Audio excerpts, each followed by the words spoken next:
Hi, I'm Bart Hanson, the owner and operator of CrushLivePoker.com. The following hand comes from our call-in show that we record at 4:45 p.m. Pacific Time every Monday. If you want to call in your hand, check out the phone number in the description. Okay, flop question here. Sure. This is 510. I just lost about $500 on the hand before this one. Okay. So I have not chipped up yet. I typically wait at least for the button and maybe a second orbit before I top off. Okay, that's kind of interesting. Yeah. So I'm starting the hand with 1K on the effective stack. This is 510. Okay. Good weekend leg, opens for 35 for middle position. Okay. Villain 1 calls from the hijack. He's also a good winning 510 player. Uh-huh. And another good play, reg calls from the button. Okay. I call from the small blind with 4-4. So you call with 4-4 from the small blind, okay? 4 to the flop, Mm-hmm. 140 in the middle. Flop comes out 4 of spades, 9 of diamonds, jack of diamonds. Okay. The board's pretty wet, so I thought I went for a check raise here instead of leading out. Mm-hmm. And the opener checks. So it gets checked over to the guy in MP1. He checks, right? Right. Yep. Villain 1 then bets 90. So good, finally a plan works, right? Yep. Button calls. And my question here is just pure sizing. Mm-hmm. So you've got 1K and these guys basically have you covered, right? Correct. So the question here is sizing. So the pot right now is what? Maybe 320, something like that. 20. Yeah, I mean, I would probably check raise here a very, very large frequency, a large amount of the time. By the way, that too. And I think that if you ever do want to mix some slow plays up here, it's usually the time to do it isn't necessarily multi-way, and it's usually to do it against the pre-flop raiser. And the reason why I feel like that's the case is the pre-flop raiser bets here into a multi-way field. He's usually going to have at least a jack, and he's going to continue to bet on blank turns. Now, the thing about this particular board is there really aren't many blank turns, right? I mean, you could see like an offsuit 6 or below being a blank, and the pre-flop raiser is going to continue to bet. And then all of a sudden, if you wake up with a check raise, especially if a backdoor flush draw comes in, they've just convinced themselves that you are making some sort of play at it because if the board's so wet, why would you check raise the flop, right? But here, you don't have the pre-flop raiser betting. You've got the field caller betting, and then you have the button calling, and that doesn't mean that anyone is necessarily strong where you can just wait, I feel like, for someone to auto-bet the turn. So this probably would not be a spot where I would slow play here. Okay. I mean, I don't think that you need to make it huge. You could make it maybe 250, 225 to 250, something like that. I mean, that sort of does price in some of the draws, and you're going to be in a little bit of a guessing game if a diamond comes off, but you don't need to build the pot up that much if you only start 1K effective. Some people in the chat are saying 350. I mean, I would just hate to get jacks to fold out here. Make it look like there's a possibility that you can be bluffing here, but it's a weird spot because that field caller is not the preflop raiser. Okay. I did make it 350, so I guess I was agreeing at that time with the chat room. Yep. Rather than the smaller sizing. Mm-hmm.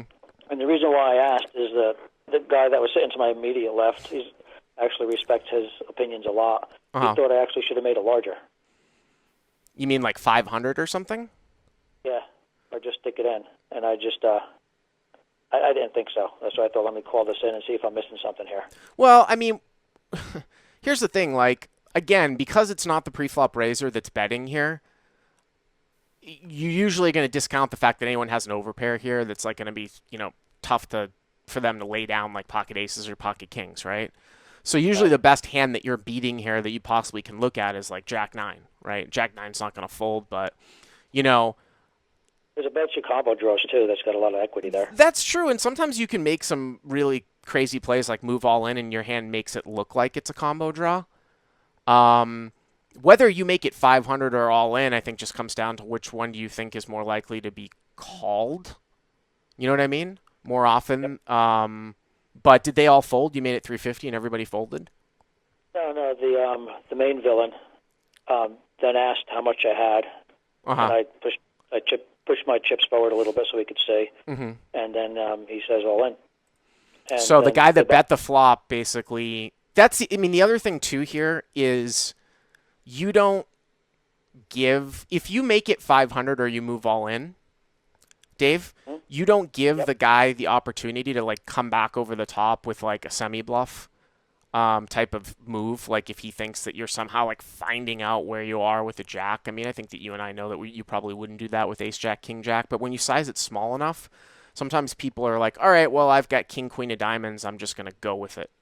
You know what I mean? so you, Now, the issue with you shoving or making it 500, if a guy's got king, queen of diamonds, even though it looks crazy, is that if they range you on some nut flush draws and a lot of sets in two pair, I mean, they might even fold. You know what I mean? It's probably not. I mean, yeah, king queen of diamonds is probably too big of a combo draw to fold, getting like what is 1.2, 1.3 to one. But I'm saying that if you make it larger, you take out the possibility that you can ever be moved off the hand. Is basically what I'm saying. You know? right. Do you like the 250 to 350 range is a better Yeah, approach? I think so. You just don't have to. I mean, you make it 350, you can certainly set up just a shove right away on the turn for about a pot size bet. Um, you know, you could also shove too. But I think that that's fine. Did the guy end up having a combo draw or Jack 9 or something? Uh, 10 king of diamonds. King 10 of diamonds. And did you win the hand? We ran it twice. Mm-hmm. He was a reg that doesn't tilt, so I don't mind doing it twice in Yeah. those circumstances. Mm-hmm. First run out, diamond diamond, Mm-hmm. so I lose that one. Second run out, queen, lose that one too. Well, that sucks. I'm trying to think, King 10 of diamonds here as not King Queen of diamonds, like as not two overs. And I mean, again, I don't think that you're ever really doing this with just a jack, but if you have nut flush draws in here, if you've got three combos of or four combos of nut flush draws here, and because he blocks your combo draws with the 10 of diamonds, so that means you can't have 10 8 of diamonds, you can't have queen 10 of diamonds.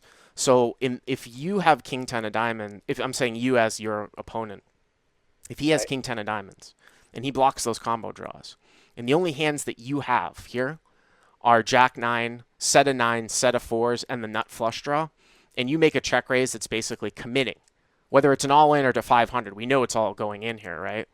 Yes. I'm trying to think here. So at 90 and 90 is what? That's 420. Let's see, 320, and you shove for say 1,000 total. So let's say that the pot is like 1,300, 900 or so for him to call. So he's getting about 1.5 to 1. I don't think King 10 of diamonds is 40% against that particular range. Now, if you guys are looking here at the stream, let me bring up Pro Poker Tools here, and I'll put it up. But I'm pretty certain here that I mean, against that particular range, that it wouldn't be. So I'm doing King of Diamonds, 10 of Diamonds, and the board is what? Jack of Diamonds, 9 of Diamonds, 4, right? 4 spades. Right. And oh, this isn't actually Should going to give me a. should be like 40%. Yeah, I mean, it should for him to call. I mean, you guys aren't going to be able to see this. I forgot that Pro Poker Tools doesn't do it's not like Poker Cruncher. I did Poker Cruncher after the hand, and I was 60% He's at on that. he's at 40. He's at 60%. No, he's No, at no, I'm 60. at 50. He's at 40. Right, but did you But do it against that's your assuming that the button who called the first raise does not have a diamond. right? But did you do it against? Did you do it against? You did it against pocket fours, right? But you didn't necessarily do it against a range, your range. So that's what Right. I'm putting in your range as pocket fours, pocket nines, jack nine suited, and say like a hand like ace four of diamonds, ace queen of diamonds, and maybe I'll throw in. I'm trying to think of another hand that you might do that with like diamonds on jack nine deuce. Let me just throw in one other one here of diamonds, and let's see what it's pumping out. I know you guys can't see this.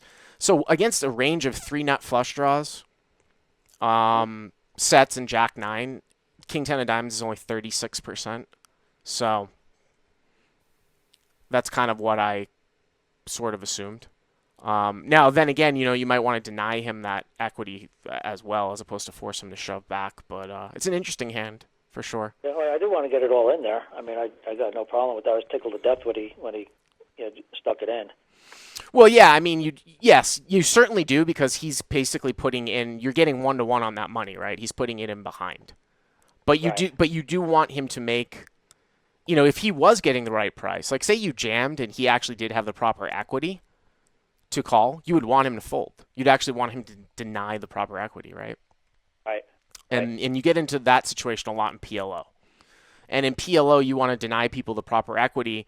They can certainly have the right equity a lot of times and not know it, and you want them to fold. Like with a 5 high flush draw or something next to act with 2 people behind, and they only have the only flush draw. You want that hand to fold. You know what I mean? So, Yeah. There's thanks for. only there's What's only that? one or two combinations that have the big draw, the open ended, and the flush draw. So that would be the one that I want to deny. But he's so full of his other draws. Yeah, I mean, it's yeah, I mean, I don't think you did anything wrong. I would just, the other thing too is the hand somewhat will reveal itself too when you get money in right now ahead. Like if he calls and a diamond rolls off, I mean, I guess there are times when a guy might bluff you off of the best hand too, but you're getting money in right now, and then you're basically seeing what the next card does bring with your equity. Right. The way that it fits into their range on the turn. So, thanks for the call. Hey guys, if you like what you've seen here, please click on the subscribe button and you'll get notified every time we put up a new video. And if you want to check out crushlivepoker.com for the first month free, use the code YTA100. Click on the link right there.